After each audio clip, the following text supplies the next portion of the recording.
Good evening. This is Dr. Tillman of SITE, and today we're here to speak of SCP-001, When Day Breaks. Description: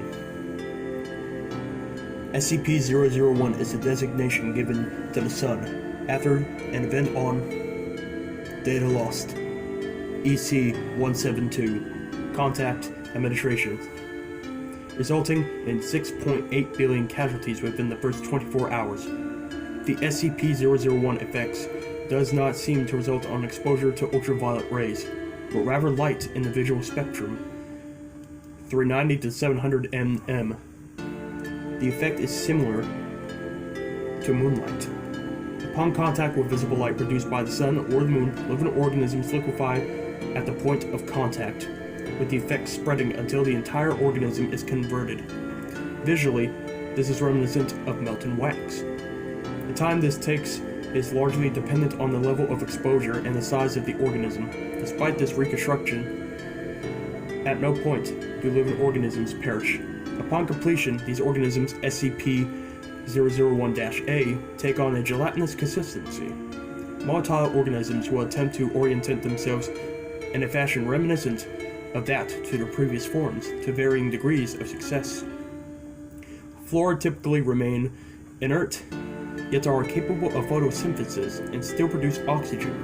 Organisms capable of flight lose the capability to do so. Fauna remain sentient and display behavior that parallels their non-anomalous counterparts when not absorbed into the collective instances.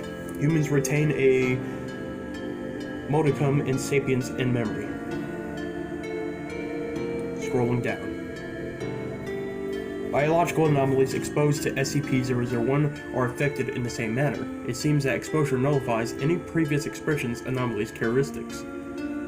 Due to their composition, instances of SCP-001-A make contact with one another, may combine and blend in the molecular level. This does not seem to cause any pain or distress to the instances, though the resulting bulk can inhibit movement since SCP-001 event. Most instances are conjugated into such collectives, which seem to possess no maximum volume. The resultant biomass is amorphous and chaotic. The component organisms will shift between a full to semi-liquid state. Limbs and bodies will rise periodically from within the mass for a short duration, before deteriorating and being subsumed by another life form. Collective instances will locomote by using their appendages in tandem to carry their mass. Larger instances will form a pseudopod from their constituent life forms and drag themselves about in a manner similar to amoeba. Special containment procedures. Due to its nature, SCP-001 cannot be contained. Survivors of the SCP-001 event stationed within secure facilities are to remain in contact with one another. Personnel are encouraged to attempt to reach Site 5-1, Site 19 by any means at their disposal. Personnel with knowledge as to the whereabouts of the O5 Council are to relay this information to the administrator staff. Survivors attempting to travel outdoors must fully cover their bodies in protective clothing, preferably several layers. Travel by foot should be limited as much as possible. Cities and man-made structures in general provide the greatest protection from the sun.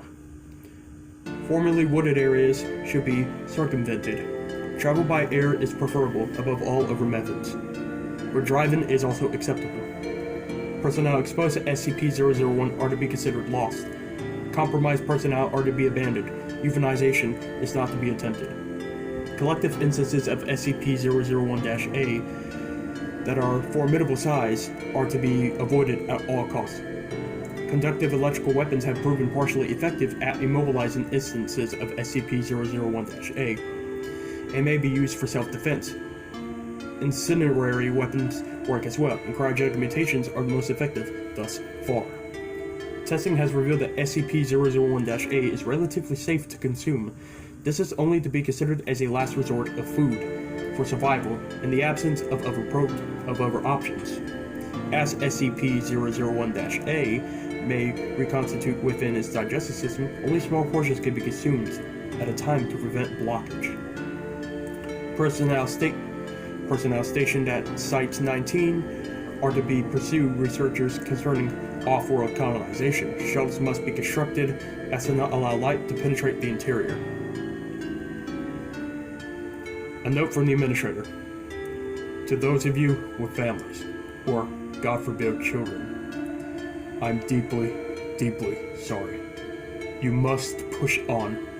Do not let their deaths be in vain. We do still have time. Humanity may still have a future. Come to Site 19. We need all the hands we can get. Learn to embrace the darkness, friends, and fear the light. The Administrator Staff.